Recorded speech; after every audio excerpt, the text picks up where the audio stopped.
Bonjour à tous et bienvenue dans Cult & Click. Je suis avec l'ami Ker pour cette vidéo de presque qualité, comme toujours. Eh bien, l'ami Ker et moi, nous avons pu voir Matrix Résurrection, un titre qui en dit long sur un film. Vous aurez donc nos deux avis. On va commencer par l'avis de Ker qui est, alors attention, je vais spoiler un petit peu, positif. Et le mien qui est plutôt négatif. Et donc vous aurez un petit peu les deux couleurs, des deux avis. C'est une vidéo 100% spoil. On part du principe que Matrix, vous l'avez vu. Sinon, vous avez déjà le résumé des choses. Car a bien aimé, moi non. Et si vous voulez qu'on rentre dans le détail, il y a la suite de la vidéo. Et il y a pas mal de choses à en dire. Car m'a dit, j'ai préparé énormément de choses. J'ai écrit, ça fait des semaines que j'ai écrit. Et j'ai dit, mais comment as-tu fait pour écrire depuis des semaines puisque le film est sorti cette semaine? Il me dit, t'inquiète, j'ai mes entrées. Et le truc, c'est que Ker donc, a un avis très écrit, très argumenté sur le fait qu'il a bien aimé. Et moi, de mon côté, j'ai aussi un avis que j'espère argumenter pour le fait que je ne l'ai pas aimé. Eh bien, découvrons pourquoi est-ce que Ker, tu l'as apprécié. Salut Ker. Alors, bonjour à tous déjà, bonjour mon cher Greg, et c'est un peu plus nuancé. Globalement, oui, j'ai aimé, je vais expliquer pourquoi, ce n'est pas si simple, mais avant quelques petites infos quand même pour ceux qui veulent recontextualiser. Matrix Resurrections, c'est sorti le 22 décembre 2021 en France, et c'est sorti 2 jours après, pardon, aux États-Unis. Et également sur HBO Max en sortie mondiale le 22 décembre, sortie mondiale. Sur HBO Max, c'était le 22 décembre. Petit lapsus sur le sortie mondiale, puisque du coup, malheureusement pour Matrix, le film a fuité sur les internets et de fait, sa sortie ciné aux US a été une véritable catastrophe, puisqu'il a fait 12 millions de dollars. Hein, c'est 8 fois moins que Spider-Man le même week-end, alors que Spider-Man était sur sa deuxième semaine d'exploitation. À la réalisation, on a Lana Wachowski, qui est également au scénario avec David Mitchell. Au casting, Keanu Reeves, Carrie-Anne Moss reviennent. Et on a également Yahya Abdul-Mateen dans la série. Si je dis pas de bêtises, on l'avait vu dans Watchmen et dans Candyman. Il y a Jonathan Groff de la série Mindhunter. Il y a Jessica Henwick de Iron Fist. C'est une actrice que j'adore et qui, j'espère, avec ce film, va avoir ses entrées dans de grands films hollywoodiens. Neil Patrick Harris, qu'on ne présente plus, Barney Stinson d'How I Met Your Mother, Jada Pinkett Smith, qui est la femme de Will Smith, et on trouve également Priyanka Chopra, qui est la femme, là cette fois, d'un des Jonas Brothers, ne demandez pas laquelle, mais qui est surtout l'héroïne de la série Quantico, qui joue dans le film et que je trouve très bien d'ailleurs. Alors, mon avis sur Matrix, j'y vais tout de suite. C'est un film qui est complexe, qui étonne, qui m'a beaucoup étonné, surtout au début, qui déçoit ensuite, puis qui se fait aimer quand on le décortique, notamment à tête reposée. À mon avis, c'est un film qui a été conçu, et ça c'est mon avis global sur le film, c'est un film qui a été conçu par Lana Wachowski pour ne pas être aimé par le public, pour être même détesté. Je vais expliquer pourquoi. Et pour moi, c'est un film en 3 parties, 3 temps qui sont imbriqués, parfaitement imbriqués. Elle a donc On a une réussi. première partie. De quoi? J'ai dit, elle a donc réussi. Voilà. Peut-être pas le Il y a, film, mais de se faire du coup haïr de ceux qui aiment Matrix. mais pour moi, tu verras que dans mon avis sur le film, j'explique bien pourquoi Lana Wachowski a voulu que son film soit détesté. Mais c'est mon avis. Hein. La première partie, c'est en gros la partie où Neo n'est plus vraiment Neo, quand il est dans la matrice et qu'il n'est pas encore reparti dans le monde réel, qui est pour moi de très loin la meilleure partie du film. Et c'est une partie où le film nous expose les choses très clairement, c'est-à-dire que ce Matrix 4 est un film de commande. Donc là, on est vraiment dans un c'est quasiment de inédit, c'est-à-dire que le film nous explique pourquoi il est là.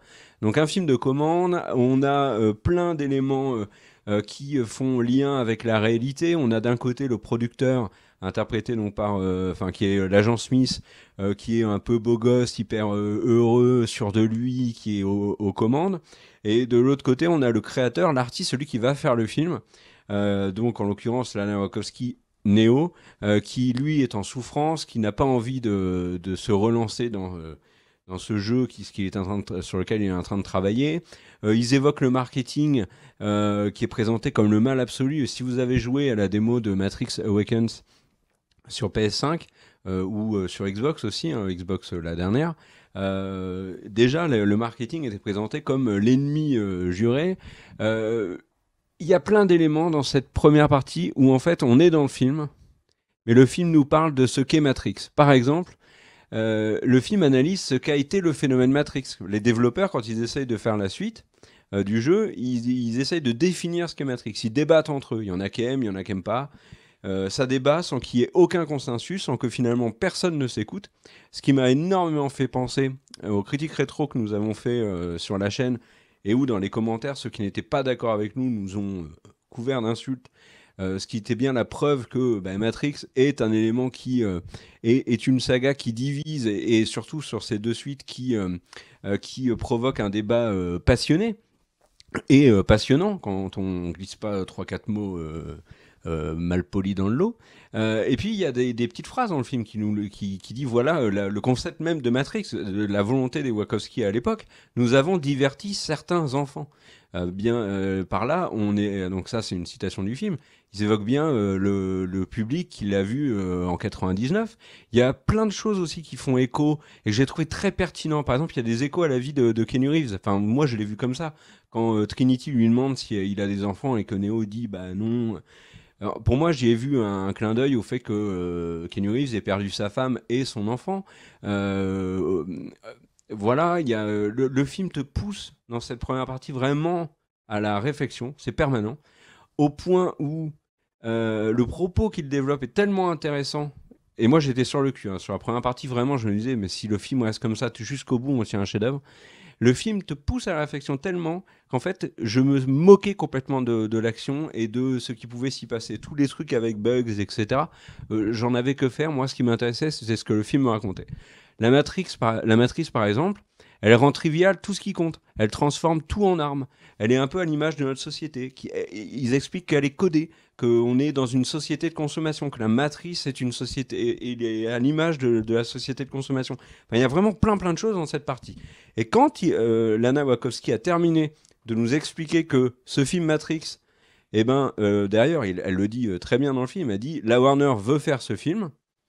Ça se fera avec ou sans nous, autant le faire. Donc ok, elle signe, elle y va avec Keanu Reeves, avec Ariane Moose. Ils vont faire ce Matrix 4 qu'ils ne veulent pas faire. Ils assument la commande, le côté remake, d'ailleurs ils le disent, dans le film, les remakes se vendent. Ils vont faire un espèce de reboot avec du neuf, le principe du reboot où on a des améliorations, ils l'appliquent. Donc par exemple, les agents sont des robots améliorés, il y a les portails, on n'a plus besoin de passer par une cabine téléphonique, ils n'arrêtent pas de parler d'un nouveau bullet time qui accessoirement est complètement raté. Bref, on a l'idée on fait une suite, on assume, on revient comme dans le 2 et le 3 dans la matrice avec les vaisseaux, avec les sentinelles. Bon, il y a plus Sion, mais peu importe. On est vraiment dans l'univers du 1, dans l'univers du 2, dans l'univers du 3. On va vous chercher Lambert Wilson pour qu'il redise des gros mots, etc. Enfin, c'est une suite, reboot, remake, ce que vous voulez, assumé par Lana Wachowski, sauf qu'en fait, à partir de ce moment-là, quand Neo est repassé dans la matrice, Lana Wachowski décide de tout détruire. Elle détruit tout ce qui a été construit par Matrix. Enfin, c'est la manière dont moi je l'ai interprété. Par exemple, Morpheus, qui était un symbole de la première trilogie, là est réellement un symbole iconique puisqu'ils en ont fait une statue et ils l'ont remplacé par un Matrix qui est fade, mais je pense volontairement fade, qui est devenu juste un programme. Sion a été détruit, on ne sait pas trop pourquoi, pour reconstruire quelque chose de mieux, dans l'idée de on fait une suite, on fait encore mieux, un reboot c'est encore mieux, etc. L'action, beaucoup de gens ont dit que l'action était fade, elle était loupée, c'était mal filmé, c'était de nuit, c'était des plans qu'on avait déjà vus, etc., etc. Pour moi, c'est complètement volontaire, que tout a été torpillé par Lana Wachowski volontairement. Le personnage de Smith est également torpillé. Smith c'est devenu le Joker de Neo. En fait, il le dit, je suis lié à toi. Si tu es là, si tu es libre, je le suis aussi. Enfin, moi, j'y ai vu vraiment une déconstruction du personnage de Smith, parce que s'ils font un Matrix 5, bah, Smith peut plus y être. Le méchant est un énième méchant qui n'a finalement que peu d'intérêt. L'action, le nombre de personnages, tout ça te pousse à l'écœurement.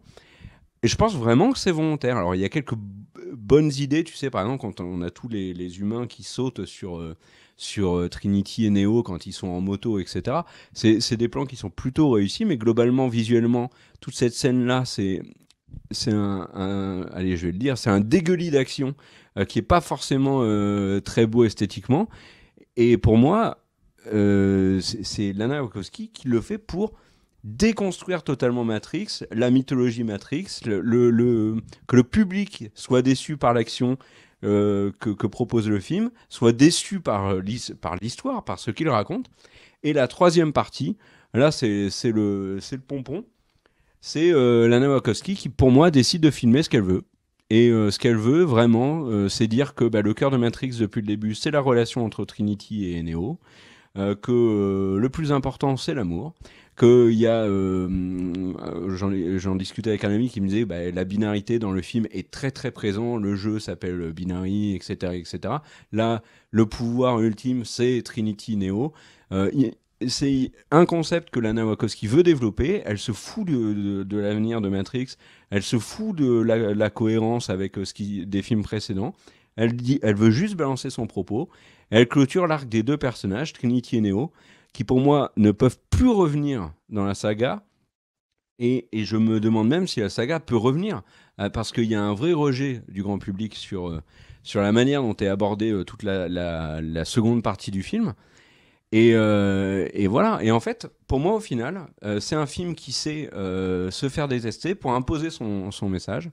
Et ça en fait une vraie œuvre au sens noble du terme. C'est-à-dire que c'est créatif, c'est habité par ses auteurs. C'est pas, et c'est là où c'est étonnant, c'est que c'est un film de commande et ça en devient brillant. C'est-à-dire que Lana Wachowski, d'un film de commande qu'elle assume complètement, d'ailleurs elle le dit dans le film, on fait un film de commande, attention, on va vous montrer ce que la Warner nous a demandé de faire.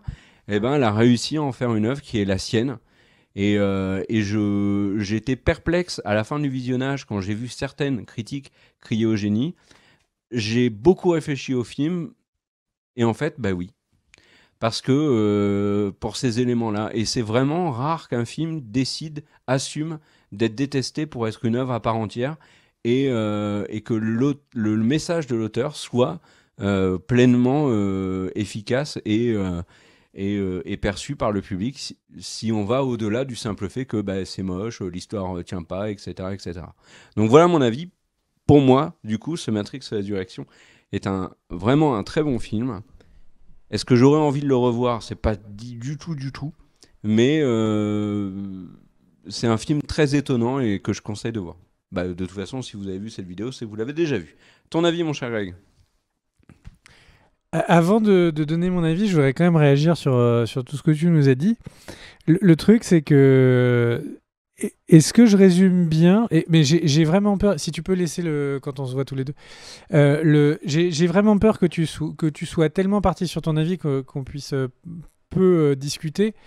Mais je tente le truc. En fait, ton propos, c'est de dire c'est un film de commande. Lana Wachowski, du coup, nous expose que c'est un film de commande dans la première partie et fait exprès de torpiller la deuxième partie pour que personne n'aime Matrix. Ouais, c'est ça. Ça, c'est ta théorie. Le truc, c'est que il serait tout aussi plausible, peut-être, de dire qu'elle nous explique que c'est un film de commande et après essaye de faire un film, mais qu'il se trouve que ce film n'est pas bon. C'est aussi plausible. Et qu'est-ce qui te fait pencher sur le fait que ce film qui lui a pris des années de sa vie, la licence Matrix, qui est du coup maintenant le seul monument qui restera sur la cinématographie des Wachowski, elle ait voulu en faire un truc pourri, enfin nul.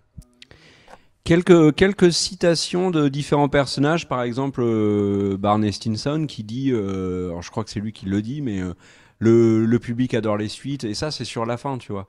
Il y a le reveal de Smith qui est du côté de Neo. Enfin, il y a des éléments qui pour moi te font comprendre que elle assume complètement ce côté, Mais en quoi c'est assumé commande et déconstruction. Mais Vraiment, en quoi pour moi, elle l'assume. En quoi c'est pas juste pas bien? Parce que il y a un personnage, il y a quelqu'un qui dit c'est un film de commande. Donc le début du film, elle nous fait bien comprendre que c'est un film de commande et que du coup, mais je vais en parler dans mon avis, et que du coup elle était dans le doute, comment on l'approche, etc. Puisque elle met les auteurs du jeu de commande dans le doute, et on voit la vie de quelqu'un qui vit une vie luxueuse à ce qui ressemble beaucoup à la Californie, même si le film ne montre pas la Californie, mais en grande partie, mais le moment où on voit du coup Neo réfléchir parler dans une writing room, etc., dans une chambre d'auteur, etc., une pièce d'écriture, en fait, ça c'est la partie où il y a une œuvre de commande, il faut le faire. Et comment est-ce que toi, de ça, qui est clairement dit, tu arrives à la conclusion que ils ont décidé de faire un mauvais film et que c'est pas juste le film qui est mauvais? Parce qu'il y a la scène post-générique où on retrouve les développeurs, parce que, comme je te disais, il y a des remarques dans la... Mais les développeurs, encore une fois, la scène post-générique, juste pour adresser chacun de tes points, la scène post-générique est une blague sur le fait que ce serait pas mal de faire quelque chose de plus simple et de parler juste des chats. Parce qu'il y a une blague de fin. Le truc, c'est que en quoi parce que son film n'est pas un film sur les chats, donc en quoi ça traite le sujet? Mais terminer Matrix, qui est censé... Par exemple, la première, la trilogie, qu'on adhère ou pas aux 2 ou aux 3, ils ont essayé d'en faire quelque chose qui, à leurs yeux, était chiadé.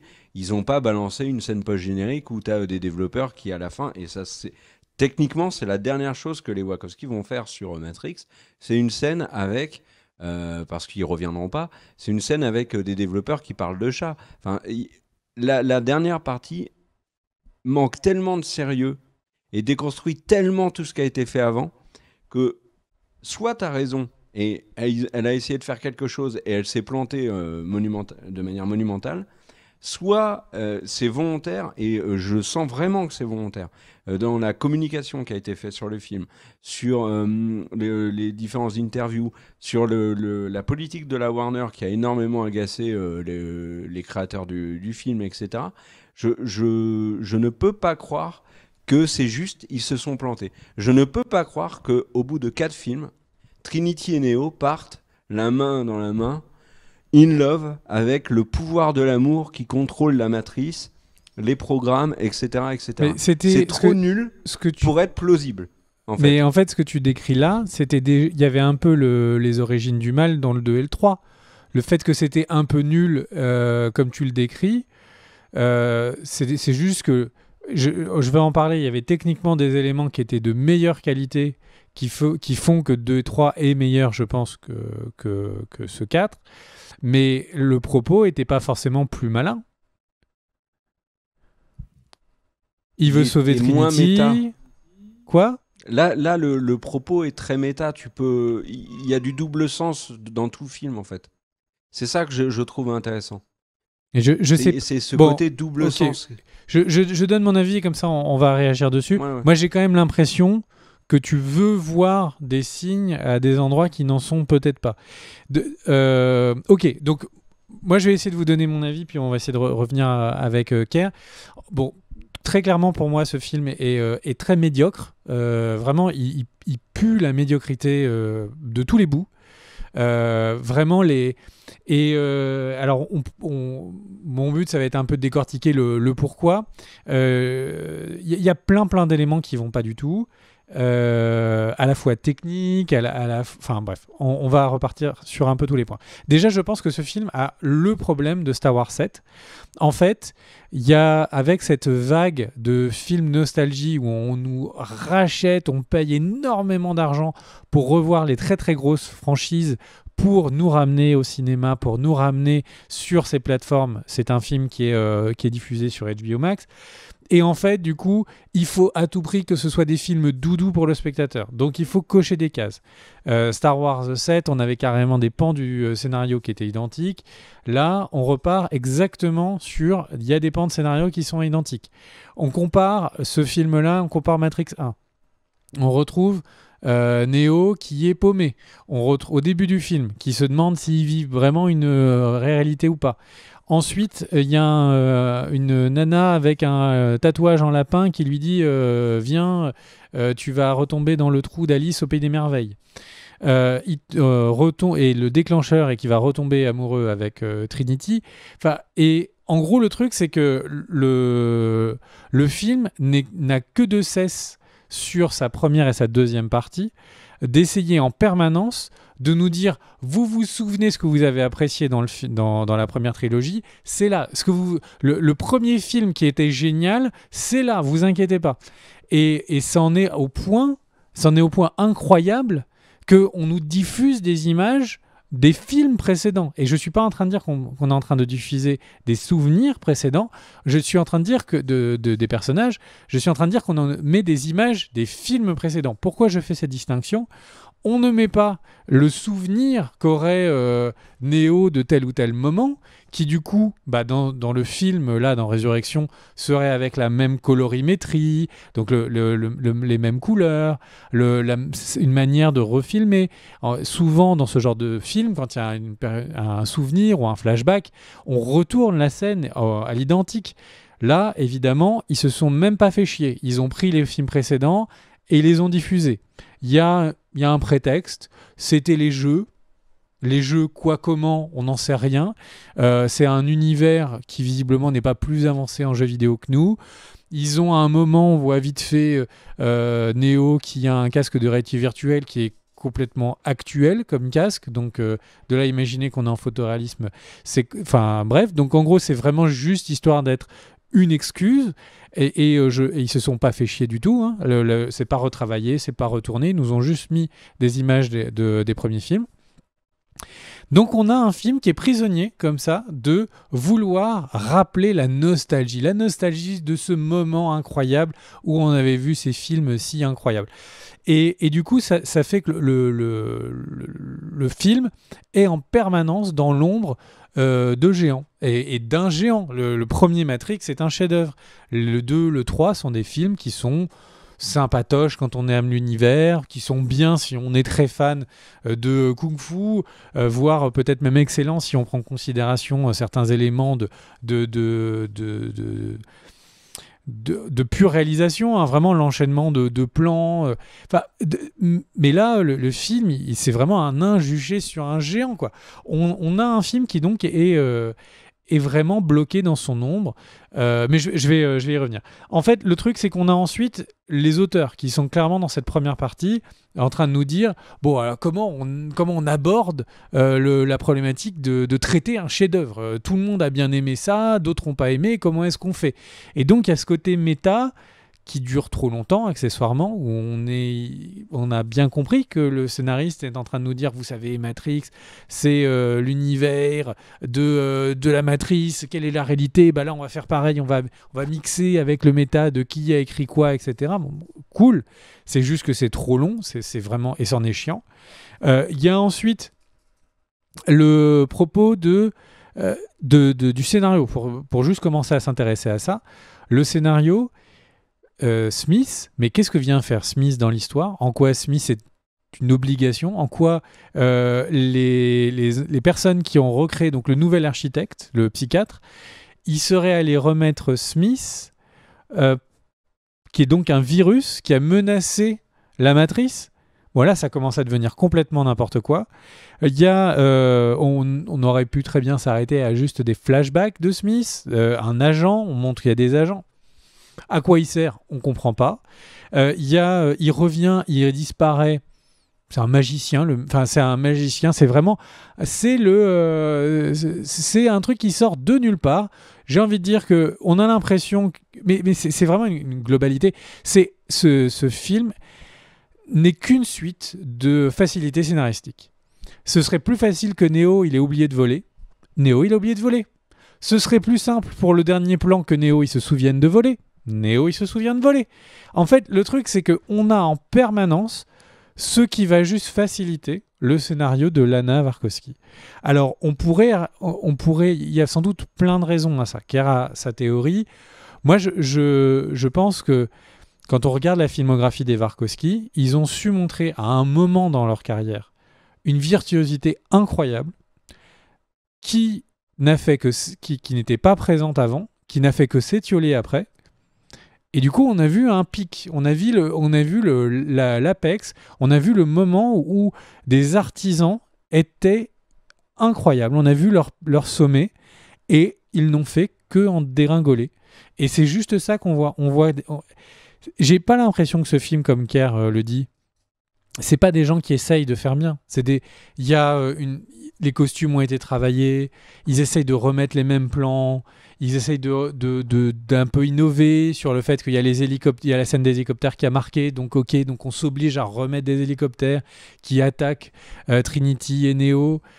Sauf que du coup, la manière dont c'est montré, il y a rien qui est visuellement aussi incroyable sur les hélicoptères. Hein. Vous vous souvenez cette scène de l'hélicoptère qui fracasse l'immeuble, cette onde de choc qui est sur l'immeuble.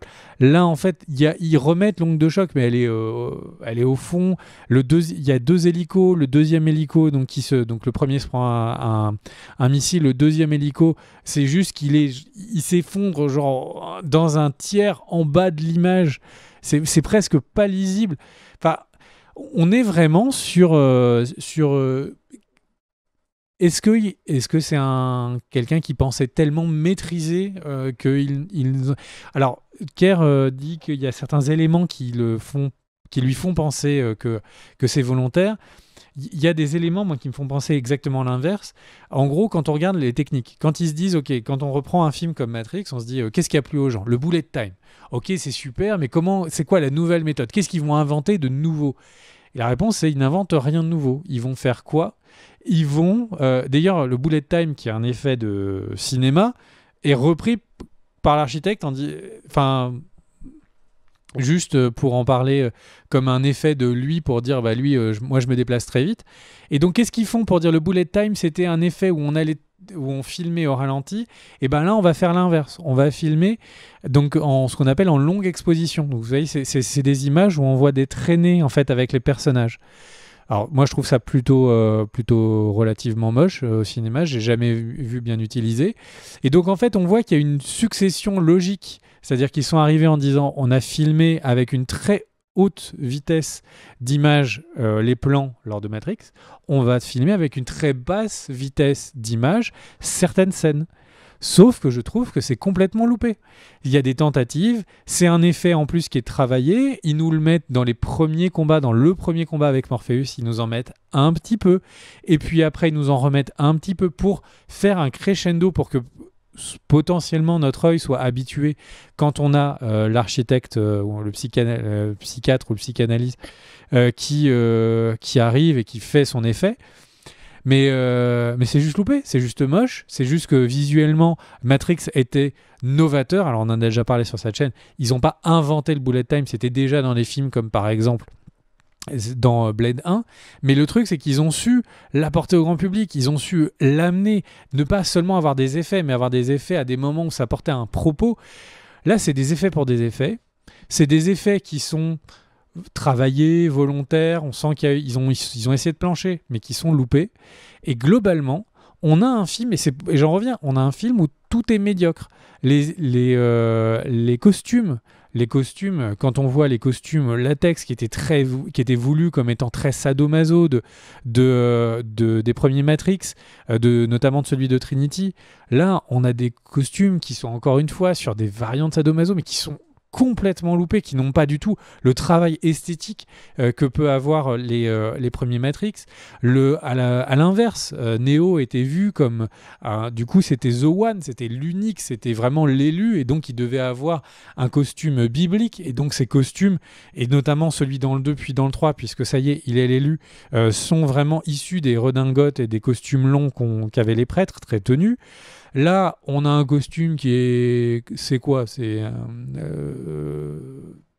Keanu Reeves dimanche soir. C'est Rockstar, là, c'est Rockstar du vendredi. Il y a plus de propos, mais par contre, dans le dernier plan du film, en fait, ils se sont rappelés de ça et donc du coup, ils essayent de donner le costume à Neo. Enfin, en fait, tout est à peu près. Tout est dans l'à peu près. On sent une volonté. Donc, c'est là où je peux pas être d'accord avec Kerr. On sent qu'ils ont essayé, mais c'est juste que c'est par rapport à cette ligne de flou de qu'est-ce que le bien, qu'est-ce que ce score parfait du 100% ou qui est le chef-d'œuvre, et avec en plus chacun d'entre nous qui avons des goûts différents, et donc d'avoir cette médiane-là, cette autoroute où c'est pas facile de naviguer pour ces films. Moi, je me souviens il y avait des grands exécutifs d'Hollywood, de Disney, de Netflix, de Warner, etc., qui étaient à une table ronde, qui discutaient et qui expliquaient que quand un film sortait, que c'était un mauvais film, c'était jamais volontaire. Il y a jamais quelqu'un qui va décider d'aller mettre 100 millions, 50 millions, 5 millions de dollars sur la table pour faire quelque chose de médiocre. Là, à un moment, ils peuvent se dire, ok, on arrête les frais, on arrête de mettre du budget, parce que tout part en cacahuète, mais personne ne part avec l'ambition de faire un mauvais film, puisque les gens qui vont travailler dessus, ils vont travailler dessus potentiellement pendant 5 ans de leur vie, entre les assistants sur les tournages, entre les scénaristes. Et du coup, en fait, ça paraît incroyable que quelqu'un ait envie juste de vivre 5 ans à faire quelque chose en disant mon œuvre qui est déjà extrêmement critiquée. Moi, j'ai pas mal de gens autour de moi qui ne veulent pas aller voir Matrix 4 parce que Matrix 2 et 3, déjà, ils ont trouvé ça assez médiocre. Et du coup, il n'y a pas besoin d'en faire un 4 pour qu'on se dise Matrix, c'est médiocre. Le 2 et le 3 sont pas géniaux.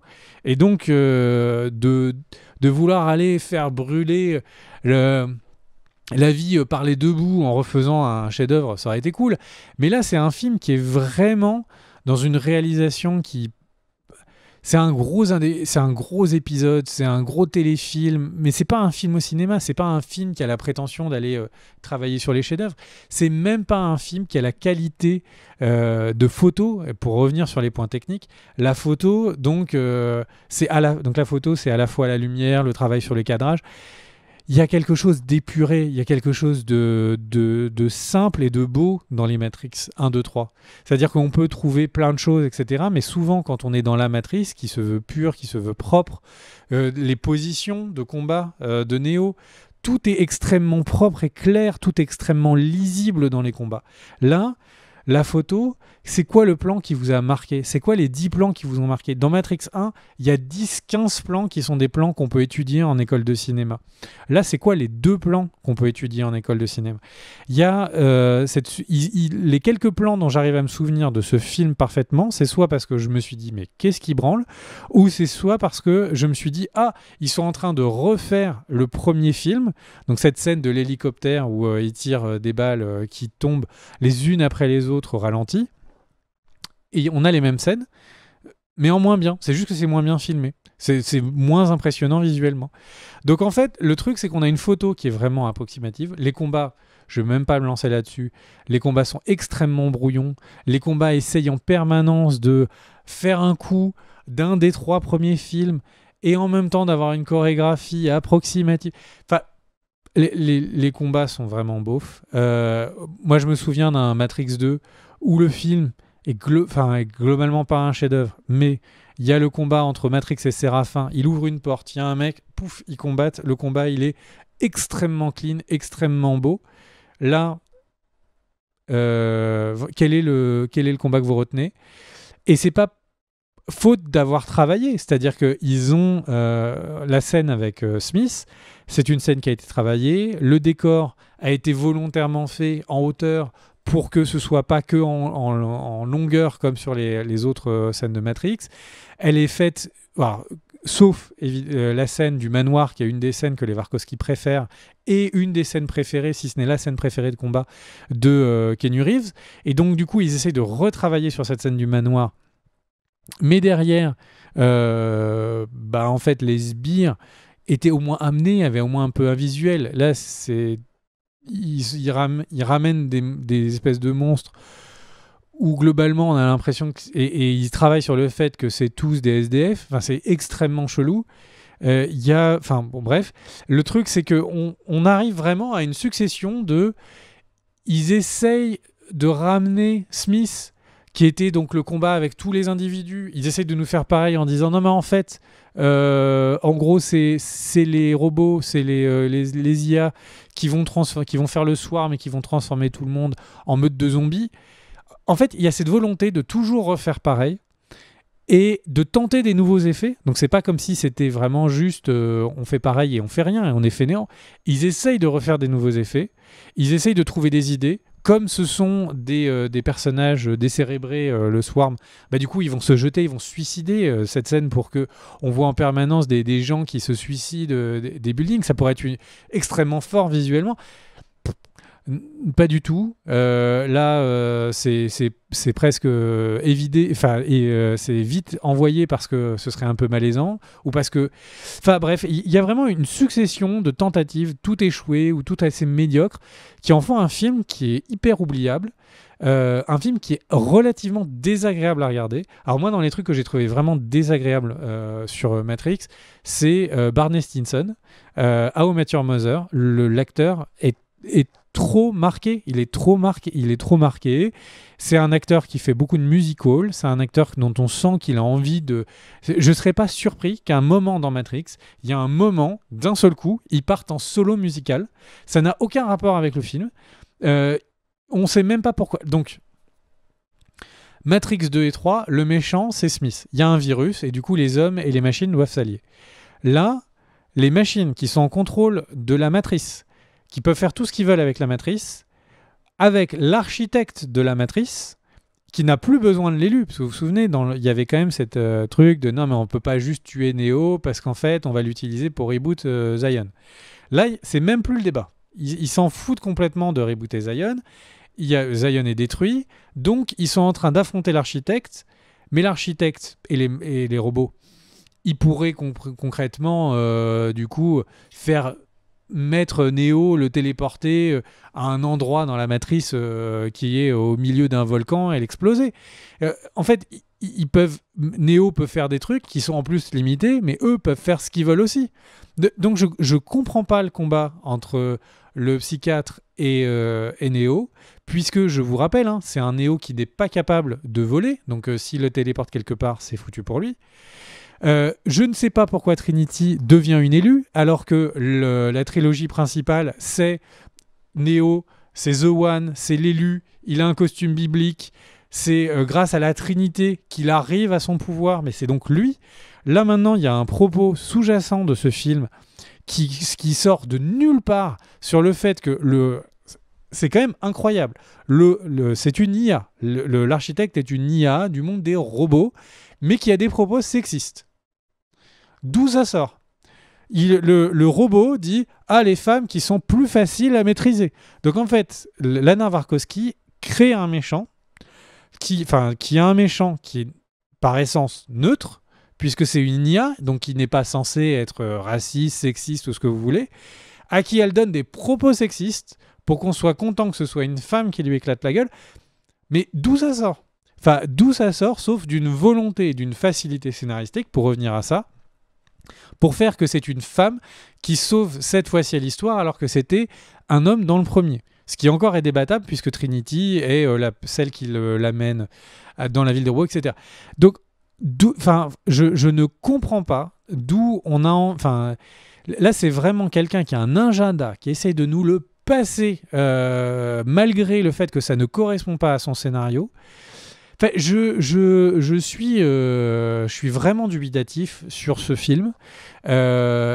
J'aimerais croire à ce que dit Kerr. Le problème, c'est que si cette personne, si cette réalisatrice est capable de savoir gérer si son film est bon ou est un chef-d'œuvre, pourquoi ne pas avoir juste fait un Matrix 2 et 3 qui était du niveau du Matrix 1 ? Je vous le dis, il y a encore un autre propos qui, c'est le fait que voilà que il faut se rappeler qu'on est libre dans le monde. Euh, ok, Euh, mais le film débarque avec des idées comme ça à des moments et on a vraiment la sensation que soit elle était sans aucun contrôle. Et les gens lui disent t'es génial, tout ce que tu dis c'est génial. Et donc du coup, il y a sans aucun contrôle, on a tout qui sort dans le film.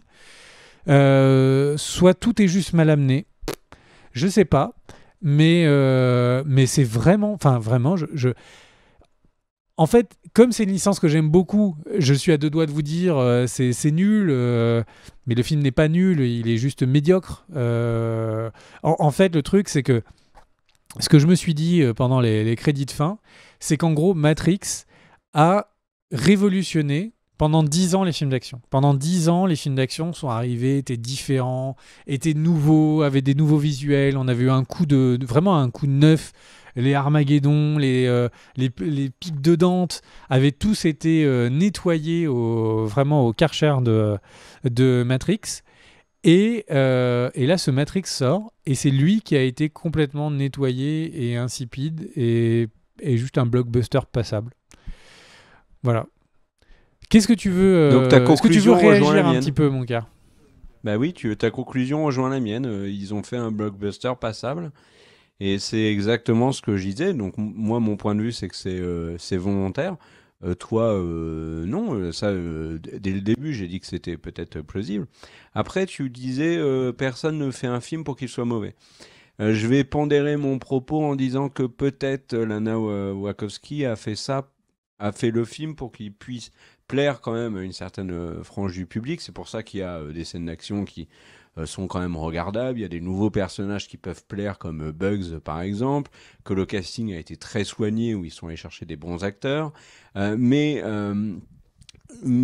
ça ne m'éloigne pas de l'idée que j'en ai, qui est Si je que peux me permettre. derrière tout ça, il y a quand même cette volonté de tourner la page Matrix. Et ça fait... alors, les fans des Wachowski vont te dire que le climax des Wachowski, c'est pas du tout Matrix. Le climax des Wachowski, c'est Cloud Atlas et Sense8. Ils ont développé un discours sur la personnalité, sur la sexualité, sur la relation entre les êtres humains, qui est retravaillée notamment dans Résurrection, avec ce côté de la dualité Trinity et Neo, je l'utilisais tout à l'heure, le terme de pouvoir de l'amour, c'était une référence à bien évidemment ce que l'on disait de Supergirl, mais c'est ça. Et je vais nuancer ce que tu disais sur... Ils ne font pas un mauvais film. Le truc, c'est que je pense que la Warner a laissé faire Lana Wachowski, parce que... Ça, c'est purement mon avis, hein. Parce que au moment où ils ont annoncé Matrix 4, je pense qu'ils ont déjà eu beaucoup de mal à les convaincre. Je pense que ça faisait beaucoup d'années qu'ils étaient en train de l'étaner pour en refaire, parce qu'ils avaient besoin, la Warner avait besoin d'une franchise qui rapporte du pognon, que dans un contexte de on fait des plateformes, que NBC fait sa plateforme, que CBS a sa plateforme, Paramount a sa plateforme, etc., etc. On a vu qu'il y a eu un retour de reboot, de remake, de plein de franchises qui reviennent en veux-tu, en voilà. Matrix était sur la table. Ils ont cédé quand ils l'ont annoncé. Il y a eu un rejet du public. Personne n'a été méga hype à l'idée d'un Matrix 4. Surtout, la Warner a eu énormément de problèmes. On leur a reproché énormément de vouloir prendre le contrôle de film. Au moment où était tourné Matrix 4, il y avait encore la shitstorm sur Suicide Squad, sur le développement des films d'ici, comme par exemple Justice League, etc.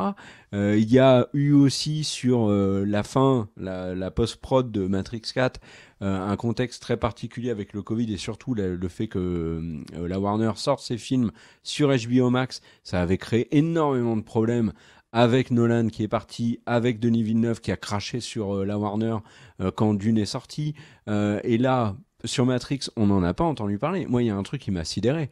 C'est que quand ils ont appris que Spider-Man No Way Home était décalé à une semaine avant la sortie de Matrix, donc c'était le même mercredi en France pour les deux films, En France, ils ont décalé Matrix d'1 semaine. Aux États-Unis, ils n'ont pas bougé la date parce que c'était 1 semaine après aussi. Mais tu sors pas à Matrix 4 1 semaine avant un Spider-Man qui a une hype de ouf. Sortir Matrix 4 à ce moment-là, un week-end de Noël, parce que les 3 jours, c'était les 3 jours où les gens étaient en train de manger la dinde. C'était aberrant. Et en plus, ils l'ont fait face à 2 autres films qui potentiellement pouvaient venir les emmerder au niveau des recettes, qui étaient Tous en scène 2, qui a d'ailleurs fait 2 fois plus de recettes que Matrix, et le spin-off de Kingsman, qui apparemment en plus, petit hors sujet, mais apparemment est catastrophique. Là, pour moi, la Warner, très clairement, ils en avaient plus rien à carrer du film. Si je peux me permettre... Quand tu sors ce truc sur HBO Max, que tu le sors au ciné à la pire date possible, tu t'en fous. Il est sacrifié, ce film. Et du coup, pour réagir sur ce que sur ta mention des personnages du vaisseau, et c'est encore une fois pour moi un élément qui laisse à penser que c'est juste que ça manque de... Ce n'est pas vraiment fait avec particulièrement de la qualité.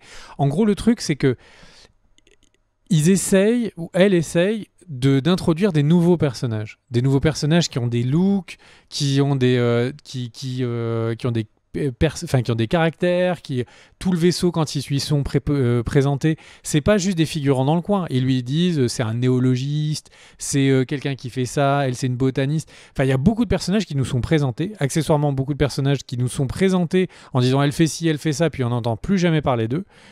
Par exemple, la botaniste. Le truc, c'est que ce vaisseau a un équipage parce qu'ils essayent de recréer en fait un attachement, de recréer. Mais j'ai envie de dire, on s'en fout. Le moment où ils sont coincés dans un SUV et qu'ils sont en train de se faire attaquer par les zombies, en fait, il n'y a pas 2 secondes où on se dit oh là là, est-ce qu'ils vont s'en tirer? On s'en fout, ils pourraient mourir. On a juste envie de retourner à Neo et Trinity. Et en fait, le truc, c'est que c'est pas parce que c'est juste pas tenté. C'est parce qu'elle pourrait, si vraiment l'idée c'était juste de faire un film nul ou un film décevant, bah tu te ferais pas chier avec ces personnages-là, tu vois, tu les introduis pas, tu prends des acteurs que tu castes. Moi j'ai une raison pour ça. Et le truc, c'est que là, en fait, on nous fait une galerie de personnages qui sont juste sans charisme, en fait. Il n'y en a aucun qui a le charisme d'un Morpheus, alors qu'on nous remet Morpheus, en plus on nous met Morpheus 2.0, plus grand, plus costaud. On nous remet une Niobe, en fait, une nouvelle capitaine de vaisseau impétueuse, en plus qui se prend la tête avec Niobe. Donc en fait, le truc, c'est qu'on a vraiment une tentative de nous refaire un équipage sympathique, et c'est juste que la sauce prend pas. Il n'y en a aucun qui est charismatique. Moi, quand je te dis que je pense que Lana Wachowski veut en finir avec Matrix, j'inclus Keanu Reeves en créant des nouveaux personnages. Carrie-Anne Moss. Par contre, je pense qu'elle crée... Alors, est-ce que c'est sur demande ou est-ce que c'est volontaire de sa part? Elle crée des personnages qui peuvent prendre la relève si la Warner veut continuer la franchise Matrix, qui appartient à la Warner, mais complètement sans les Wachowski et sans Keanu Reeves et Carrie-Anne Moss. C'est pour ça que le vaisseau a des personnages qui peuvent porter le... Alors, ça va être compliqué parce que, comme tu l'as dit, ils sont pas super réussis. Mais il y a Bugs qui est quand même qui est bien. Il y a le nouveau Morpheus, c'est un acteur qui est très tendance. Il y a d'autres personnages. Donc, tu vois, eux, je pense que le vaisseau a été mis là pour potentiellement ouvrir sur une suite. Mais pour moi, c'est évident que Neo, Trinity, c'est fini chez fini. Smith, mais pas du tout. C'est fini aussi. Mais qu'est-ce que je suis désolé, voilà. Pas du tout. Le film se termine littéralement sur Neo et Trinity qui dit maintenant on fait ce qu'on veut dans la matrice. Du coup, ça veut dire que si tu fais un film sur une nouvelle matrice, c'est Trinity et Neo qui en sont les architectes. C'est pas du tout ce que tu es en train de dire. Là, la fin se termine avec l'obligation d'avoir Trinity et Neo dans une suite. Ou alors il faut être 200 ans dans le futur mais je sais pas, ça peut être par exemple le vaisseau avant, tu vois, ça peut être une série où on suit le vaisseau avant, comment est-ce que les machines se sont fait la guerre, à ce pourquoi est-ce que Sion a été détruit, on peut faire une histoire de tout. À ce compte-là, on pouvait aussi prendre les personnages de la première trilogie et de dire mais qu'est-ce qui se passe avec le mérovingien, enfin, tu vois, on peut faire une histoire de tout là, sur tes styles. Il n'y a aucun acteur ou alors du c'est juste que c'est mal écrit qui ne peut pas être un acteur de série. Aucun. Tu vois, dans le vaisseau, t'as pas Harrison Ford qui va bloquer sur la création d'une série. T'as que des acteurs qui potentiellement peuvent être recrutés pour 10 épisodes d'une série courte. Un truc que je veux dire sur la première partie et que j'ai beaucoup aimé, c'est derrière la critique du blockbuster et la machine hollywoodienne, ce qu'ils avaient déjà fait d'ailleurs, les Wachowski sur Jupiter Ascending, qui était loupé, mais il y avait cette volonté de critiquer Hollywood. Derrière cette critique d'Hollywood-là, il y a quand même toute une réflexion où ils essayent de te piéger, et moi j'ai été pris par cette partie-là, parce qu'il y a aussi cette hypothèse de, finalement, est-ce que Neo, il n'a pas tout inventé? Est-ce que la matrice n'est pas un délire psychotique de Neo? Il est fou, il a ces fameux épisodes, est-ce qu'ils sont réels? Est-ce que finalement, Matrix 4 ne va pas nous montrer que la matrice n'a jamais existé et que Neo est juste teubé. Et ça, j'ai trouvé ces petits indices-là, qui au final n'ont rien donné, très intéressants. Et le dernier point que je veux soulever, je suis désolé, j'ai trouvé ça exactement à l'opposé. Sur la première partie, j'ai trouvé ça catastrophique. Oui, de faire des petits indices sur le fait de se dire mais en fait, peut-être qu'il va se réveiller, tout ça c'était un rêve. Ça, c'est dans les plus grosses facilités de scénario qu'on n'a jamais vues. Qu'est-ce que tu veux de pire pour Matrix que de dire non, en fait, c'est un rêve. Non, en fait, il est fou. Donc, quand ils vont travailler sur ça, je me dis, bon, vite, passons à autre chose. Parce que là, on est plutôt dans les eaux troubles. Et le dernier truc donc, que j'étais en train de dire, c'est que je trouve que Keanu Reeves, dans son interprétation, est excellent dans la première partie du film. Que j'avais rarement vu Keanu Reeves aussi bon, et Carrie-Anne Moose aussi. Et quand on l'a vu notamment, alors c'est dans... Elle joue dans quoi, elle? Jessica Jones. Ouais. Elle est vraiment très bien quand elle est Tiffany, c'est ça? Elle est très bien, Neo est très bien aussi. Bon, après, ils sont pris dans le scénar plus classique de Résurrection. Et puis, il y a quand même quelque chose à creuser, je pense. Mais il faudra revoir le film, je pense, pour bien le percevoir, cet aspect de la relation entre les deux et pourquoi. Accessoirement, là, c'est du méta. Comme tu disais, ils vont être l'élu. Pourquoi ils sont tous les deux l'élus? Quelle est la finalité du message de Lana Wachowski? Parce qu'il y a quelque chose derrière. Et comme on sait que toutes les œuvres sont liées, ce Matrix Résurrection qui fait suite à Cloud Atlas, qui fait suite à Sense8, tout est lié en fait. Donc avec le temps, il y en a qui vont sûrement analyser, qui connaissent mieux l'œuvre de Wachowski que moi, vont l'analyser et peut-être éclaircir cet élément-là. Mais c'est vrai que le final en mode pouvoir de l'amour était très étonnant et très déroutant. Vraiment très déroutant, mais je pense complètement assumé. Hein. Eh bien, j'espère que vous avez au moins apprécié ce débat entre Kerr et moi. Nous avons réussi à toujours ne pas être d'accord. Bien malheureusement, après, c'est comme toujours avec les œuvres, chacun les prend avec sa sensibilité. Et du coup, n'hésitez pas à nous dire si vous avez plutôt été emballé par ce film, plutôt pas du tout. Si au contraire, vous y avez vu d'autres significations. Pour le coup, j'ai envie de dire, je pense que ce film va être compris de bien différentes manières, mais je pense qu'il va surtout, et risque surtout d'aller dans l'oubli. Mais on verra d'ici quelques années si je me suis trompé. Merci à tous, merci aux tipeurs, et merci à tous ceux qui regardent des vidéos pendant leurs vacances, alors qu'en fait, ils pourraient faire bien d'autres choses beaucoup plus sympathiques. Des bisous à tous, ciao ciao.